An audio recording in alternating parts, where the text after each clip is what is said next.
शामपुर गांव में सूरज ढल चुका था। लोग डर के मारे अपने अपने घरों के दरवाजे बंद कर रहे थे। बुजुर्ग बच्चों को समझा रहे थे, बेटा रात को कोई भी बाहर मत निकलना वरना मारे जाओगे, क्योंकि शामपुर में जैसे ही रात के 12 बजते पूरे गांव में अजीब सी गैस फैल जाती और जो कोई भी उसके संपर्क में आता वह अचानक फूलने लगता और फिर गायब हो जाता और अगली सुबह उसकी लाश गाँव के चौक पर सड़ी गली हालत में मिलती। पूरा गाँव इस रहस्य को जानता था, लेकिन कोई भी इसके बारे में बात करना पसंद नहीं करता था। एक दिन गाँव के ही एक नौजवान लड़के ज्ञान ने तंग आकर कहा, अब और नहीं सहा जाता, मुझे यह नरक जैसी जिंदगी खत्म करनी ही होगी। अब मुझे उसे बुलाना ही होगा, अभी वही हमारी मदद कर सकता है। पासी के हरिपुर गांव में रायस्टार नाम का लड़का रहता था, जो बहुत ही निडर और बहादुर था। एक शाम रायस्टार अपनी गाड़ी साफ कर ही रहा था कि तभी हांफता हुआ ज्ञान उसके पास आया। राय भाई हमारा गाँव बचा लो, अब सिर्फ तुम ही हमें बचा सकते हो। रायस्टार बोला, ज्ञान मेरे भाई, पहले सांस ले और साफ साफ बता, हुआ क्या है तेरे गाँव को। ज्ञान ने बताया, भाई हर रात 12 बजे के बाद अजीब सी गैस पूरे गांव में फैल जाती है, जो भी उसके संपर्क में आया है वो मर गया है। राय भाई तुम सबके हीरो हो, अब तुम ही हमारे गांव को बचा सकते हो। रायस्टार यह सुनकर दंग रह गया। वह तुरंत ज्ञान के साथ बाइक पर बैठा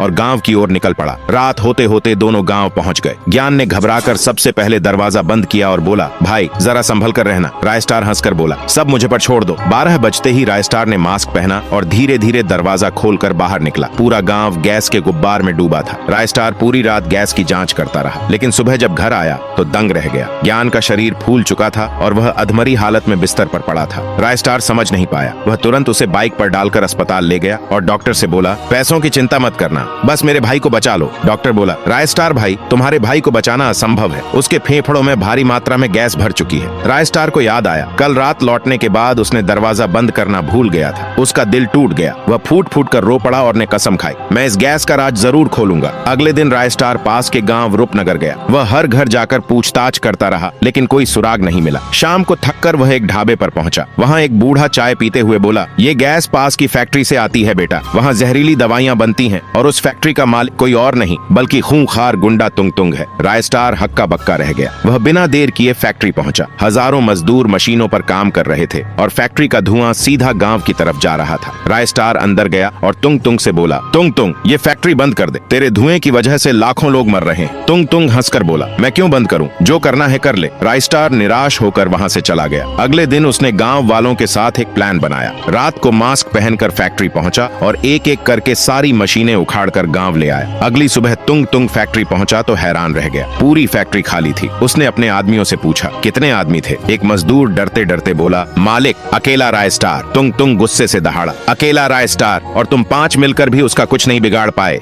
सुअर के बच्चों।